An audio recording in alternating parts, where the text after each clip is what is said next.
할렐루야. 2026년 1월 14일 수요일 새벽 예배를 경상남도 양산시에서 시작하겠습니다. 오늘 하루도 우리 사랑하는 성도님들의 삶 속에 은혜와 긍휼과 하나님의 복 주심이 확연히 드러나는 은총이 있기를 예수님의 이름으로 축원드립니다. 이제 우리는 신명기 3장의 문을 엽니다. 말씀을 제가 다시 한번 읽어드리도록 하겠습니다. 우리가 돌이켜 바산으로 올라가매 바산왕 왕이 그 모든 백성을 거느리고 나와서 우리를 대적하여 에드레이에서 싸우는지라.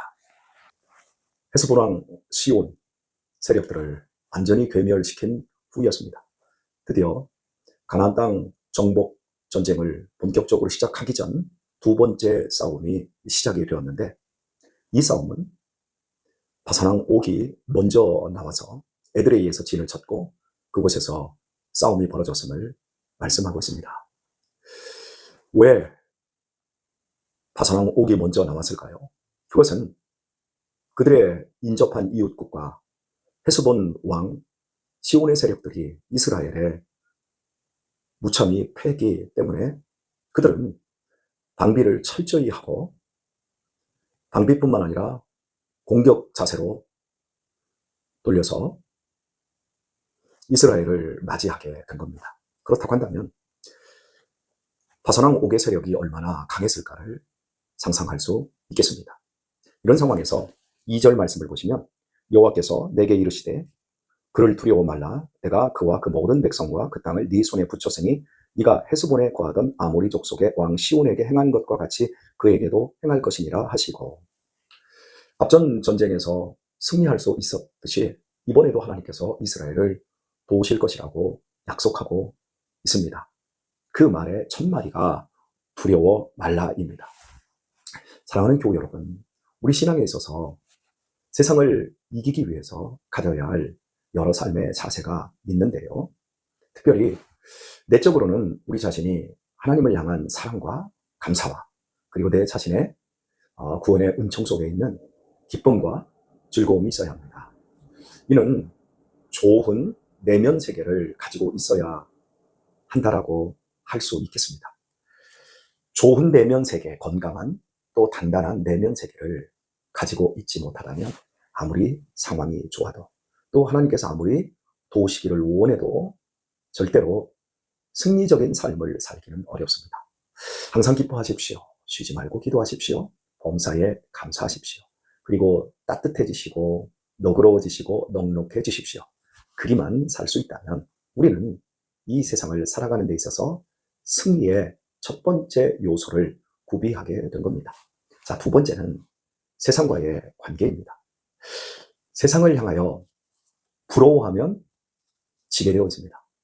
세상 사람들이 누리는 그 권력과 부귀영화, 그리고 그들의 탐욕이 만들어내는 쾌락을 부러워하기 시작하면 우리 그리스도인들은 세상과의 싸움에서 지게 되어 있습니다. 그들을 부러워하지 마십시오.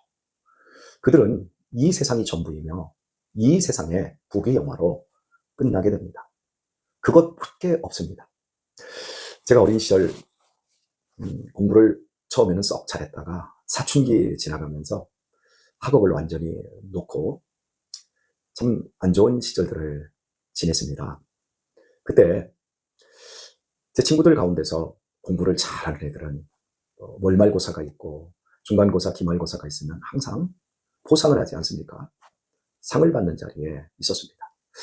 그 상을 받는 걸 굉장히 좀 부러웠습니다.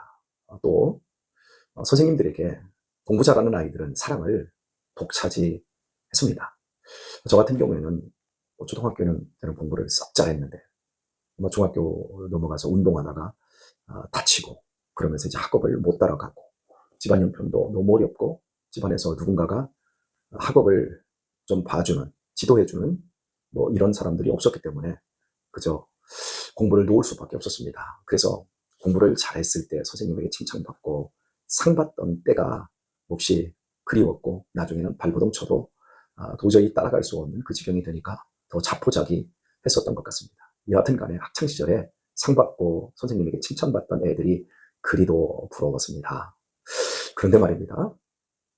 선생님에게 칭찬받고 상 받던 친구들이 세상에 나와서도 여전히 상을 받고 여전히 칭찬받는 삶을 사는 것은 아니더라고요. 그 중에 공부를 잘해서 인생이 괜찮게 풀린 친구들도 있습니다. 그런데 그렇지 않은 아이들도, 친구들도 많더라고요. 학생 때 칭찬받고 학생 때 어깨에 의시되고 종이 쪽지에 담겨있는 글자로 상장, 그걸로 끝난 친구들도 많습니다. 하지만 저 같은 경우에는 하나님으로부터 끊임없는 지지를 세상에 나와서 받고 있습니다. 그리고 믿음 안에서 믿음의 선진들, 선배들에게서 믿음 생활 시작할 때 얼마나 지지와 격려를 받았는지, 얼마나 따뜻함과 도움을 받았는지요. 그리고 교회를 개척하고 지금까지 이제 늙어가고 있지만 저희 성탄 장로교회에서 얼마나 많은 사랑과 지지를 받고 있는지 이걸 생각하면 너무나 기쁩니다. 이것으로 끝나지 않을 거라는 걸 저는 압니다. 왜냐하면 하늘의 상이 또한 준비되어 있기 때문에 그렇습니다. 세상을 이기는 자세는 세상을 부러워하면 안 되고 내가 세상 앞에 부러운 존재가 되어야 합니다. 당신들은 많이 가지십시오. 그것이 전부니까요. 당신들은 많이 누리십시오. 그것이 전부니까요. 그러나 당신들의 마지막에는 영원한 멸망, 영원한 심판과 지옥이 있습니다. 예수님의 대속해 주신 은혜, 그 사랑을 입지 못하면 당신들의 삶은 끝입니다 라고 하는 것을 그들에게 윽박지르듯이 경고성으로 날리지 마시고, 그들의 가진 것을 부러워하지 않음으로 내가 예수님을 믿고 구원받은 그 은혜로운 삶을, 그 넉넉한 삶을, 기쁨의 삶을 여러분이 살아내십시오. 그러면 분명히 나보다 가진 것이 적고 삶이 고단해야 하는데 도리어 감사하고 기뻐하고 더 행복하게 가정을 잘 건수하고 자녀들 믿음 안에서 잘 키우는 그런 모습을 세상 사람들이 보면서 여러분들에게 물을 겁니다. 도대체 당신이 가진 것이 뭐냐? 나는 살아계신 하나님을 믿으며 하나님의 보호 속에 있습니다. 이렇게 되어야 전도도 할 수 있는 것입니다. 그래서 절대 세상을 부러워하지 않아야 된다고 하는 것 여러분이 기억하시고 그 삶을 살아내셔야 합니다. 그리고 또한 두 번째입니다. 세상과의 관계 속에서 그리스도인은 세상을 두려워하면 안 됩니다. 오늘 모세에게도 하나님께서 두려워 말라. 헤스본 시온에게 했듯이 다산왕 옥을 네 손에 붙이겠다. 이기게 해주겠다. 말씀합니다. 여러분 성경에 두려워하지 말라라고 하는 단어가 365번 나온다고 합니다. 저는 그것을 일일이 제가 확인할 수는 없지만 성경을 읽다 보면 정말 두려워하지 말라, 두려워하지 말라, 무서워하지 말라 이 말씀을 믿음의 사람들에게 끝없이 해주고 있는 것을 봅니다. 왜냐하면 두려워하지 말라라고 하는 그 근거 속에 내가 너의 상급이고 내가 너의 방패고 내가 너의 피난처고 내가 너의 요새다. 나는 너의 보호자다. 내가 허락하지 않는 한 너를 털끝 하나 건드릴 수 없다. 이것이 성경에서 반복되어지고 있는 말씀입니다. 요한계시록에서는 심지어 이렇게까지 말합니다. 네가 장차받을 고난을 두려워하지 말라. 고난이 현재에도 있지만 또 과거에도 있었지만 예수님을 믿어도 앞에 장차받을 고난도 있다는 겁니다. 그 고난을 두려워하지 말라는 겁니다. 그 고난으로 인하여 네가 더욱더 성결하게 되어지고 또 그 고난으로 인하여 이기면 그 고난을 통하여 받는 하나님의 상급을 또한 약속하고 있기 때문에 그렇습니다. 잊지 마십시오. 두 가지입니다. 세상을 이기기 위해서는 세상을 부러워하면 안 되고 세상을 두려워하면 안 됩니다. 자, 이제 이스라엘 백성들이 오늘 신명기 3장 이 부분에서 그들의 싸움이 시작되어졌는데 이 지금 이 싸움의 대상인 바산왕 옥의 그 모습을 내일 또 알아보겠지만요. 11절에서 보게 되면 그가 눕는 침상의 크기를 4m, 길이가 4m, 그리고 너비가 2m입니다. 침대 킹 사이즈의 2배 정도 됩니다. 보통 집에서 쓰는 이 침대의 규격이 제가 정확하게는 모르겠지만 2m가 되지 않습니다. 그렇다면 바산왕 옥이 얼마나 큰 거인인지 알 수 있지 않겠습니까? 바산왕 옥뿐이었습니까? 그 땅에 사는 사람들 자체가 다 엄청난 거인이라는 거잖아요. 이 거인들을 상대로 하나님께서 두려워하지 마라 이렇게 격려하고 있습니다. 여러분 자녀들이 수능을 보지 않았습니까? 여러분 자녀들이 군대에 가지 않았습니까? 그때 부모가 자녀들에게 무슨 말씀을 해주셨습니까? 두려워하지 마라. 군생활 잘해라. 시험 잘 봐라. 그동안 수고했지 않냐? 격려하고 지지해 주지 않았습니까? 그런 것처럼 하나님께서 거인들과의 전쟁에 앞서서 이렇게 격려하고 지지하는 모습을 우리가 확인할 수 있습니다. 하나님은 이런 하나님이십니다. 우리 앞에 수없이 많은 거인들이 우리를 죽이겠다라고 에드레이에 진을 치고 왔습니다. 어떻게 해야 될까요? 오금이 저리지 않겠습니까? 여러분, 세상이 얼마나 크고 얼마나 화려하고 얼마나 대단합니까? 요즘 세상은 미국을 중심으로 해서 천조국이라고 하잖아요. 뭐 폭격 때리고 싶은데 때리고 빼앗고 싶은 거 다 빼앗아 버리고 관세 매기고 정말 세상이 정신을 못 차립니다. 국제연합을 1차 세계대전 끝내고 미국이 만들어 놓고 국제기구 다 만들어 놓고 거기에서 모두 싹 빠져나갑니다. 자기 혼자 잘 먹고 잘 살겠다. 너희들 시비 걸면 가만 놔두지 않겠다. 거인이 되어 있습니다. 여러분처럼 미국이라는 나라의 저 독주를 보면서 사실은 미국이 불쌍합니다. 하나님께서 결코 미국이라는 나라가 공평과 정의를 무시할 때 하나님이 그 나라의 생명을 끝내시기 때문에 그렇습니다. 역사가 그렇습니다. 공평과 정의를 무시하면 안 됩니다. 우리가 아모스서를 살펴보았지만 정의를 하수같이 공의를 물같이 흘려보내야 합니다. 작은 나라들을, 연약한 사람들을 돌보라고 하나님이 힘을 준 겁니다. 여러분, 4m짜리 침상, 철침대를 쓴 이 바사랑 옥. 그런데 이 철침대가, 침대라는 의미가 히브리어에서 관으로 함께 사용되어집니다. 결국 침대는 관밖에 되지 않는 겁니다. 바사랑 옥이 아무리 크고 아무리 강해서도 하나님을 모르는, 하나님의 백성들이 어떤 백성들인지를 모르는 그런 사람에게는 그가 과시하는 철침대조차 관에 불과하다는 겁니다. 오늘의 말씀을 맺도록 하겠습니다. 여러분, 이스라엘 백성들이 광야 40년 동안 광야에서 뺑뺑이를 돌지 않았습니까? 그 뺑뺑이의 시간은 사실은 훈련의 시간이었다고 제가 말씀을 드렸습니다. 연단의 시간이었습니다. 대체 거기에서 뭘 훈련하는 겁니까? 광야는 생존이 안 되는 것입니다. 생존이 안 되는 곳에서 이스라엘 백성들이 40년을 살아냈습니다. 단 하루도 생존할 수 없습니다. 낮에는 40도에 이르는 이글거리는 태양. 아닙니다. 수정하겠습니다. 제가 시나이 반도에 갔을 때 온도가 45도였습니다. 평균 45도로 지속되더라고요. 해가 딱 뜨자마자.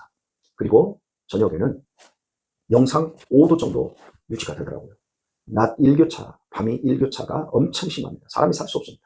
전갈과 뱀이 우글거리는 것입니다. 그리고 물이 없습니다. 농사를 짓지 못합니다. 먹을 게 없습니다. 그런 곳에서 어떻게 삽니까? 그런데 하나님이 날마다 만나를 내려주시지 않습니까? 반석에서 물을 공급해 주시고, 낮에는 구름기둥으로 햇빛을 가려주고, 밤에는 불기둥으로 그들을 따뜻하게 지켜주시지 않습니까? 하루만 만나가 내리지 않아도, 반석에서 물이 끊기기만 해도, 구름기둥이 하루만 거쳐도, 하루 저녁만 불기둥이 사라져도 그들은 타서 죽거나 얼어 죽습니다. 굶어 죽습니다. 그런데 그들이 40년 동안 광야에서 살았습니다. 어떻게 살았습니까? 하나님만 바라보며 살았습니다. 철저하게 믿음의 훈련이었습니다.